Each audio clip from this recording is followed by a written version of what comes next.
जब हमारी लाल किले में दीक्षा हुई थी तब आचार्य विराग सागर जी महाराज ने बोला था कि तुम अब मोक्ष मार्ग में चल रहे हो, कांटे वाले मार्ग में चल रहे हो। तो ध्यान रखना साधु जीवन किस तरीके का होता है, तो उन्होंने बतलाया था कि साधु जीवन कैसा होता है। साधु जीवन में कभी तो घी घना होता है, कभी मुट्ठी भर चना होता है और कभी वाह भी मना होता है। यानी कि घी घना यानी कि 5 उंगली घी में होती है।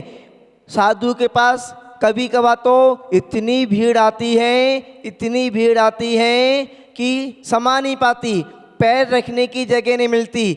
जब प्रवचन होता है, जब बिहार होता है तो खूब सारे लोग इकट्ठे हो जाते हैं, भीड़ यानी कि बिहार कराने के लिए, और सभी चीज़ों में खूब सारे लोग आ जाते हैं।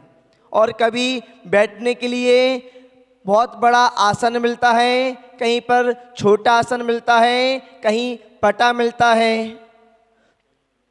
तो जहाँ पर कभी घी घना 5 उंगली घी में और कभी मुट्ठी भर चना, यानी कि लोग तो होते हैं, लिमिटेड लोग होते हैं, कुछ ही लोग होते हैं आहार में, विहार में, प्रवचन आदि में, और बैठने के लिए पटा आदि मिल जाता है।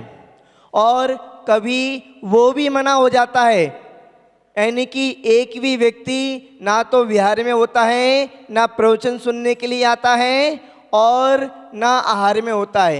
यानी कि यदि एक व्यक्ति 2 व्यक्ति मुनिराज को आहार करा रहे हैं तो वो समझ सकते हो कि उनका बस आहार हो रहा है। एक व्यक्ति अपना फॉर्मेलिटी करने के लिए, उसको नहीं कहेंगे कि लोग आ गए आहार देने के लिए। अब एक व्यक्ति को कम से कम आहार देने के लिए चाहिए, यदि एक व्यक्ति भी नहीं होगा तो फिर आहार कैसे होगा।